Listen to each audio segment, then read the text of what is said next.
As Dana White announced, Henry Cejudo is not retiring. Triple C will be back. People, I know everybody was worried that this might be the end of Triple C. Dirty was in tears before this podcast, and I had to reassure him that he is not gone. Sorry. He is here to stay. Are you a little emotional there? I got a little choked up. I thought I was doing pretty good. It's for the people, but, you know. Okay.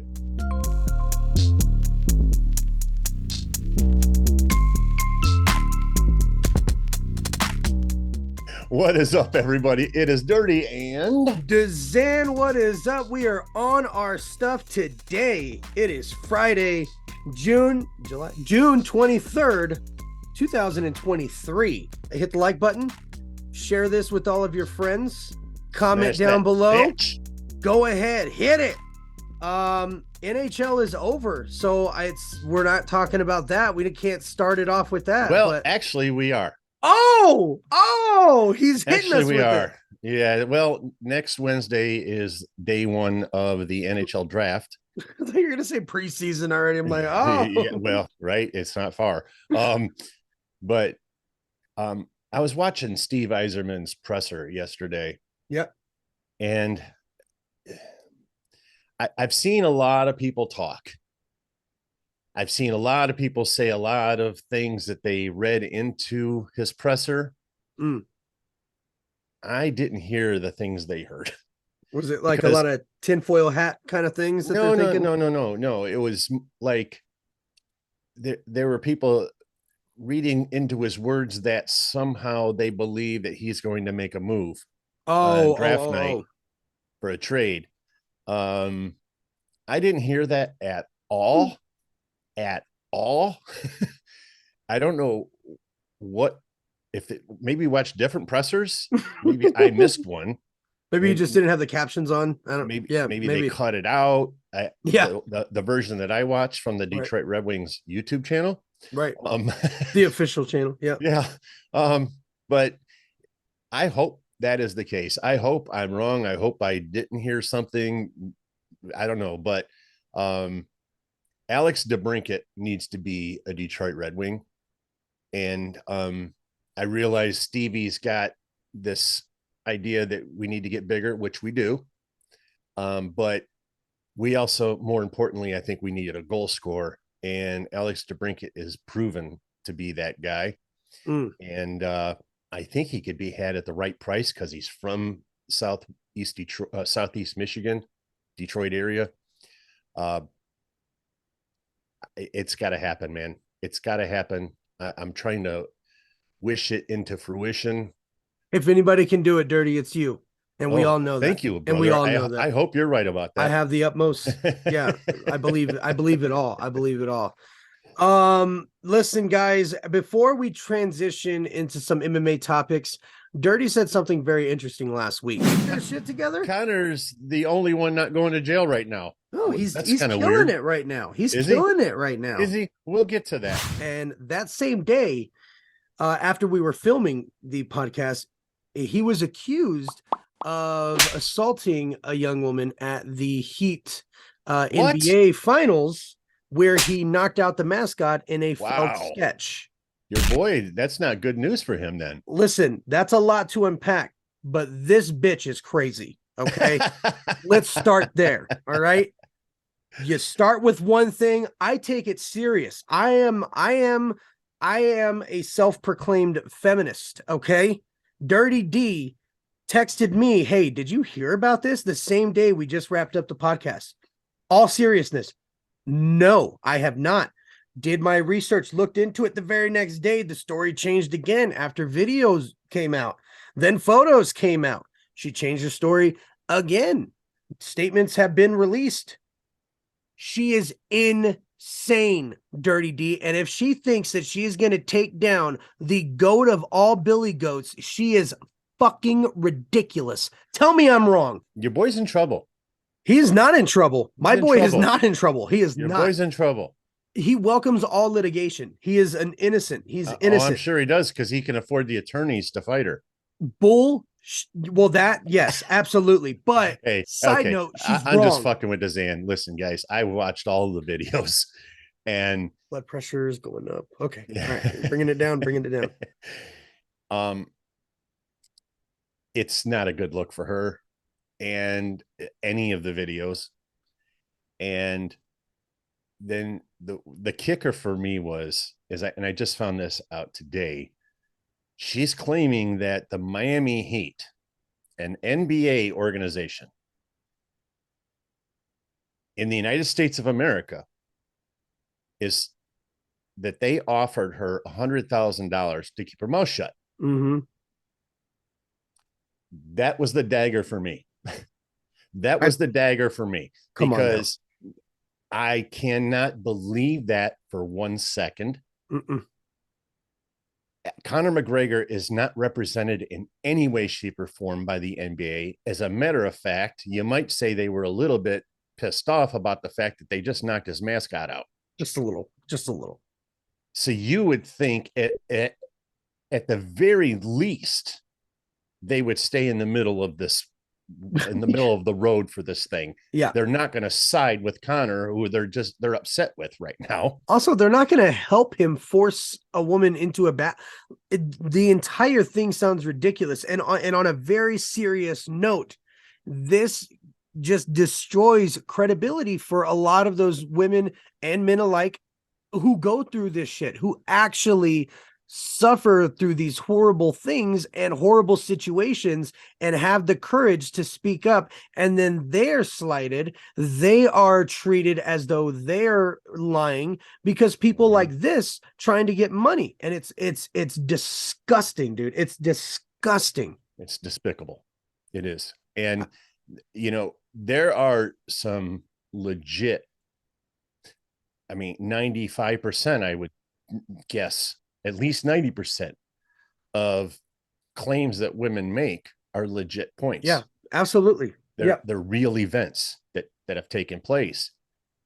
And every time this kind of shit happens, it dilutes everything else. And that cannot be allowed to happen. Nope. All right. I think we need to move on. TUF 31 is going great. I'm loving the interactions between the fighters and Conor. On a serious note, having Wonder Boy show up, it made Conor seem more wholesome. That's just how positive and just, how much I love Wonder Boy, the beautiful soul that is Wonder Boy Thompson. You know what I mean? He just is. You are looking at one of the most anti-religion people you'll ever see in your life. Right. And I love Stephen Wonderboy Thompson. You gotta, the morals that come along with that is amazing, right? Yes, there's a lot wrong. There's a lot right with it. He embodies everything right. His character is just beautiful, and he uplifts the people that he interacts with on a true note. It was just nice to see those interactions and to see him real playful with the guys. And I love Stephen. It was really awesome to see that. On a side note with that too, Conor McGregor and Chandler is obviously not going to be fighting at the end of this year. He did miss the cutoff for USADA, but moving on, let's go to some UFC MMA topics. Listen, we got some dirty. I'm not going to let you get away with that. Dirty, I am not going to let you get away with that. We are the timestamp already moved, Dirty. I already moved the timestamp. We're already here. And they're probably wondering, what are you guys talking about? This is going to come back on you. Listen, Tyson Fury versus John Jones is a real possibility. Dirty. He actually said that the UFC sent him an offer. I 1000% believe it. In boxing, well, this is what you do. Dana was very matter of fact about the fact that he was going to offer him that fight. Right? Yeah, you want that. Yeah. You want to see who the real baddest man on the planet is, and of course, it's a slight to Ngannou because this is the fight that Ngannou wanted. If he couldn't have Jones, he wanted Tyson. He couldn't have Jones, and now Dana's even trying to take Tyson from him and bring him.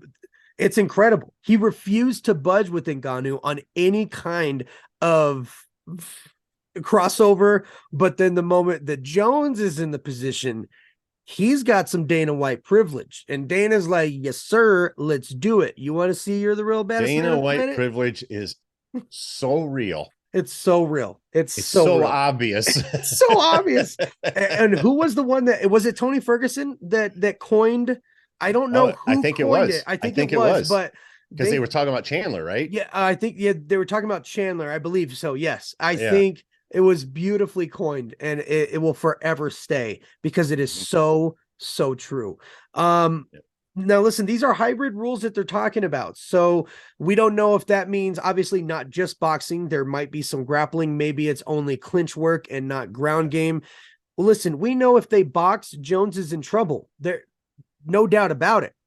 But if this is an MMA fight, he is ridiculous to think that he stands 30 seconds with John Jones. There's no way. You're getting taken down and Here's you the are thing. going to sleep. I get the no ground thing. Right. Me too. And you know me. I wish they'd do that with all fights, but anyway, I digress. That's not true, but You sounded like a casual there, Dirty. it It really kind of did, made didn't me it? feel a little dirty. Yeah. Dirty. Yeah, thanks. There's only one. Yeah. So I get that part, but if they do not allow kicks, Oh, right.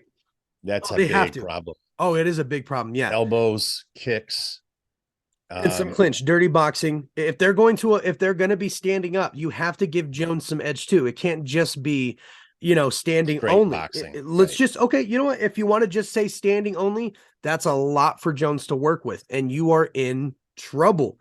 They have to be really delicate about this mixed rules. And Yeah, but now, if they do allow kicking, I think it's lights out for oh Tyson my Fury. God. Oh yeah. One feint. He's gonna feint, get your read, and you're dead, buddy. You are dead. It's you're dealing with a master John class Jones in this. is the master at downloading. Mhm. You know what? Did you see the video that came out of Spivak running into Jones, and they had a nice little interaction? Spivak, guys, is the ranked number 2. He's supposed to be fighting Gon on September 2nd, and obviously the winner of that will probably be next for John Jones. If Jones doesn't get this Stipe fight or this Tyson fight, right? They're next in line. Spivak ran into John Jones, and they did a nice little face-off, and then Spivak tried to playfully grab Jones. And immediately Jones had him in the clinch and put his knee up so high. It almost got him and it was so quick the way it happened. It's those things, ladies and gentlemen. It's those things right there on the fly. Back in the day when they would announce John Jones, they would call him the look-see-do fighter for a reason. He didn't really have that kind of official training. He saw it, he did it. So in that octagon, he would just go up on the fly with what he knew and saw. Amazing, dude. No one else can do that. No one else can do that. You don't believe us. Look at the old John Jones fights. He was never trained in MMA when he first came in. And the fact that he has done what he's done is remarkable. Oh yeah. Oh yeah. All the way from his humble beginnings, that Stephan Bonner fight, so sloppy, but so dominant. You know what I mean? Those were the beginnings of Jones, even at his sloppiest. He was devastating. Rest in peace. Stephan Bonner was a beast. Yeah. God, man, a monster in that division. Huge step up. The list of names, it's not even comparable to anybody else in this game. But a legend in my mind, and who I will not yet, but he's very close to being in my encyclopedia of goats. Jared Cannonier, baby. Absolute devastating domination from Bell, round 2, all the way to Bell of round 5. This man put it on him. He had a lot of shaky moments, and that's what makes a great fight, is the back and forth.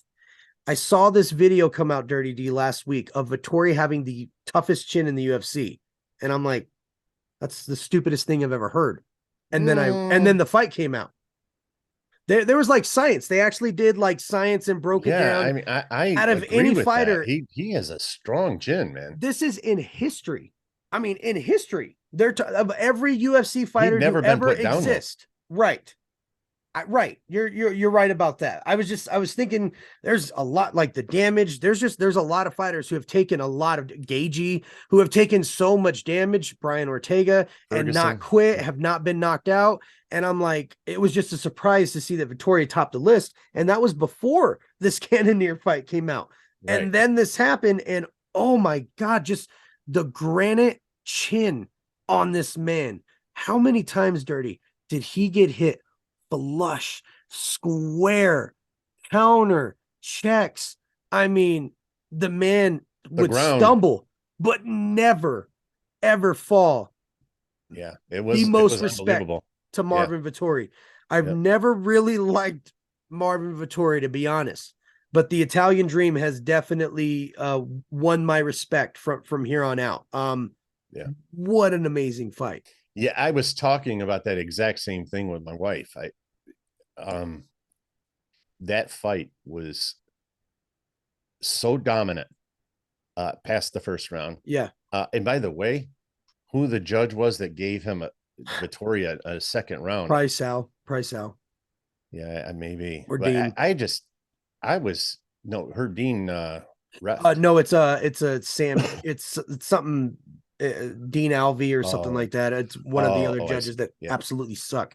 yeah. But that fight, as dominant as it was, Vittori was always there, man. Yeah, He and it was was back always, and forth. You're right, and it and was back yeah, and forth. Yep. and they exhausted themselves, both of them, and then by the end of every round, and They then just boom, they're right back. It right. looked like they were just coming into the fight. Yes, like they It was put batteries in unbelievable. the back. Like they just Yeah. recharged their batteries. You're absolutely right. After every bell, it seemed like they caught a second win and then a third win and a fourth win. After that second round, they're like, oh, this has got to be it for Cannonier. He just blew his tank.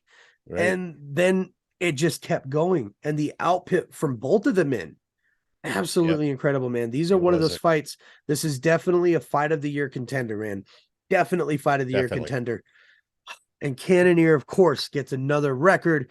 Of course, as you guys know, he shares a record with the main GOAT, Conor McGregor, as having a knockout in 3 different divisions. He now has the most significant strikes in middleweight history. All respect to you, Jared Cannonier. That belt, I believe, is in your future. Idea. Oh, I love it. When they interviewed him. Yeah. So amazing. So amazing. And then the last little bit of MMA news we have today is Dana White announced Henry Cejudo is not retiring. Triple C will be back, people. I know everybody was worried that this might be the end of Triple C. Dirty was in tears before this podcast, and I had to reassure him that he is not gone. Sorry. He is here to stay, and he is fighting Chito Marlon Vera. August 19th. How was that? Was that good? I got a little choked up. I thought I was doing pretty good. It's for the people, but you know. Okay. No, but in all seriousness, what a great fight this is. Chito Vera coming off of loss, Henry Cejudo coming off of a loss, but also big, huge names in this division with big implications in this division. Come on. What a great fight. August 19th, UFC 292. What are your thoughts on this fight, Dirty? Who do you see getting it just off of first impression? I don't know. Henry Cejudo is the right answer, Dirty D. Well, that's where I would lean. It's just that Chito is so fucking tough, man. He is. His kicks are very underrated. You watch his fights and the way they snap. Well, ask Sean O'Malley, he'll tell you, or he won't. He'll probably lie. But yeah, that's true. Chito's kicks, man, in that division, heavy, so heavy. The thud when they hit the body is so incredible. And it's gonna be a good fight. Yeah. But you know what, man?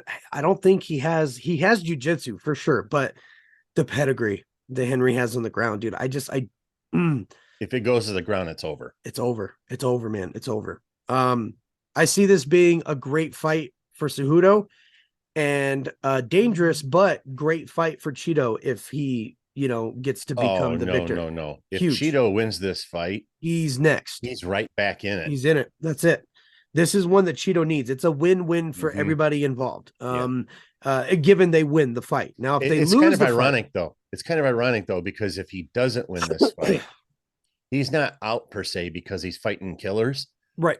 But he's going to fall down big time, especially in this division, man. Bantamweight, aside from the lightweight division, this is the division in the UFC. It's 155 and 135. Like those are the divisions. When you think about sheer talent, is just absolutely stacked to the gills in that division. 100%. Yeah. So going to be a great fight in August. Definitely looking forward to that. Now let's move on to music. Dirty D, Cat Stevens, Yusuf came out with his album King of a Land. I have not heard it yet, I but know I you've am been waiting for this for a very while. excited. I'm gonna be vibing out, relaxing tonight, and listening to this album and just kind of unwinding and let it heal my soul. That's what Cat Stevens does. And I haven't had this since I was a kid, and I feel like I'm having these vibes again. I'm very excited for this album. I'm going to be listening to this later I'm with on. you. Both of our dads, DZAN and I, both listened to Cat Stevens, and I was really young too. Yeah. And I remember Dad listening to his albums, and my dad would, like, he'd borderline get emotional at times about it. My dad never ever got emotional unless it was anger. Right. So, but yeah, I'm pretty stoked myself. Yeah. I want to check it out. Very excited. Very excited. Logic came out with a single. We got to talk about this. It's called Figure It Out. I respect, Logic has a very weird place in both of our hearts. I think Dirty feels the same way that I do when we say that Under Pressure was a standout, great, fantastic, almost classic album that Logic put out. One of my 100%. favorites. And as of late, obviously, since his retirement and comeback, it kind of sounds like every song is the exact same. Very boom pap. I love boom pap. But So when you're giving me the hibbity, jibbity, flibbity, ribbity, dibbity, sibbity, it doesn't feel like you're giving me content, right? Gotcha. And when you had that song with M, I don't know why I can't even come up with what it was called. Homicide? I don't remember what it was called. Fantastic. You were quick and you had a message. It was amazing. But since then, man, the rap has been very difficult for me to latch on to. This is not rap. This is not hip hop. This sounds folk / alternative acoustic. He's singing, Dirty D. He's singing. This is a song. He's always harmonized. He's always done a little vocal work in his, and it sounds great behind some 808s. Right. I don't know how it sounds with the instruments that it's supposed to be band with, setting. Right. And he's playing this guitar, and I think he is because on the cover he's playing a guitar. So I'm assuming that the guitar I'm listening to in the track is Logic. He's doing a great job. It sounds great. The vocals I'm very iffy about, and I listened to the whole track through. Can I interrupt you just for Please. 1 second? I'm not accusing him. I'm not accusing anybody, but I will tell you that I've listened and talked to a number of producers in my life. I watch producers. I got channels that I subscribe to. I watch daily, and these are big time producers. More times than not, in situations like this, it's a session player, and they just kind of learn enough. The artists themselves, they learn enough to be able to pull it off live. Right. But generally speaking, and the reason being is because studio time, especially if this was recorded on tape, which seems to be what a lot of people want to do again, it's terribly expensive. And if you're recording on tape, they don't have time. The record company is not trying to pay for you to learn how to play guitar in the studio, and so what they do is they'll bring in a session player in, or sometimes the producer themselves will play the parts, and not even take the credit for it. That is kind of like a ghost player common kind of thing. Yep. Exactly. Now, I don't know how that situation is with this. We'll see how it does sound. It does sound, you know what? It does sound very professional, and I've never known Logic to play an instrument. I don't know. All of you hardcore Logic fans can school us and let us know. No, stupid. He's been playing it since he was 4. Well, here's the thing: is if you see him play live and he's not playing, then you know for a fact that it was not him.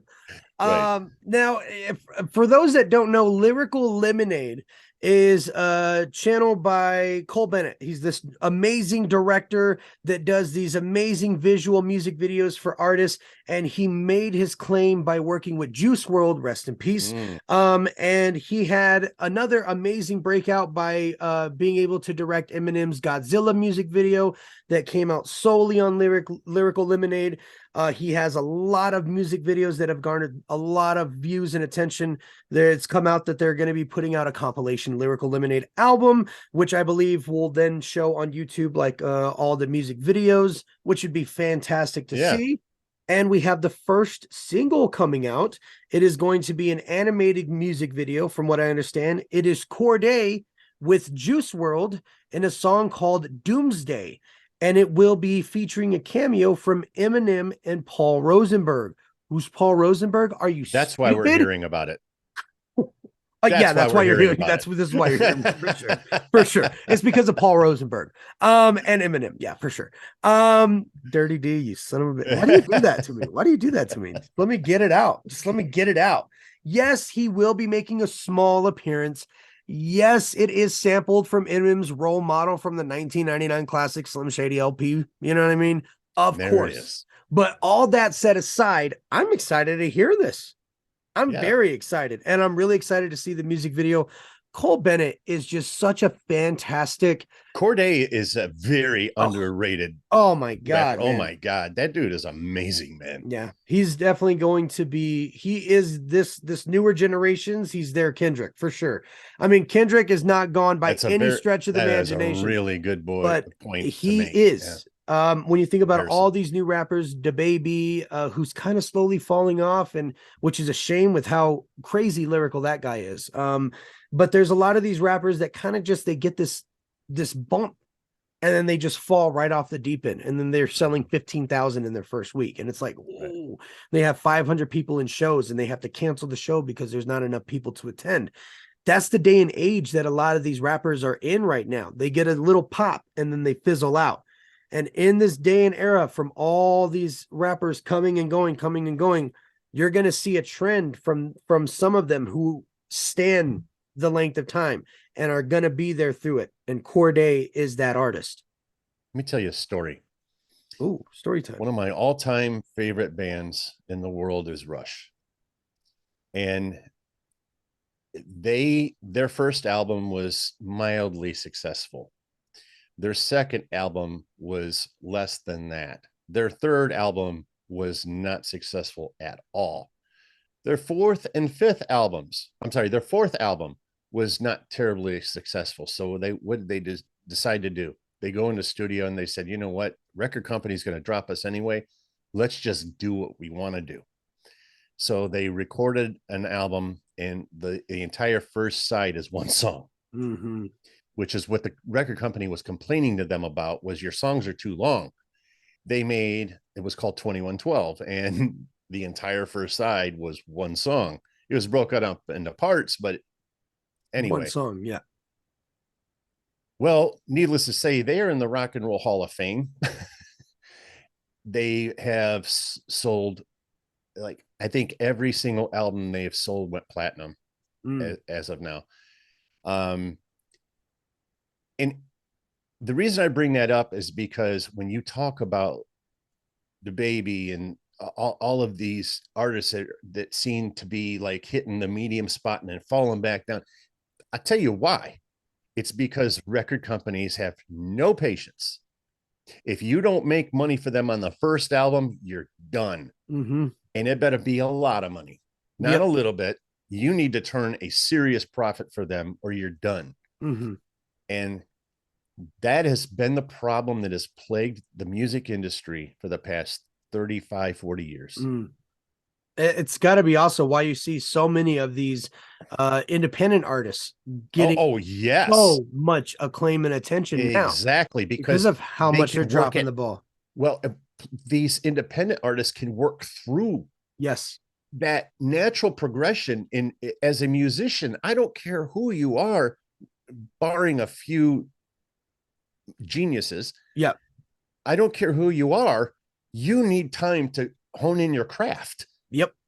And you can't do it with your first album.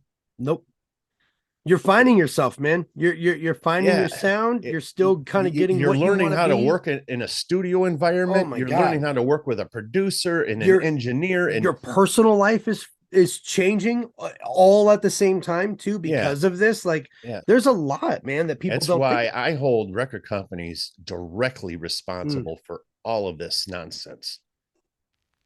Yeah, how do you feel about that, record companies? How do you feel? You should feel like crap. You should feel like crap. Ladies and gentlemen, thank you so much for making it this far. Like that video, comment down below with some suggestions you want us to talk about, or just, you know, talk crap to Dirty, because he puts me through a lot, guys, and it's a lot. It's a lot to deal with. I appreciate each and every one of you. Both of us do. Thank you so much for watching, and we will see you guys next week. Peace. Peace.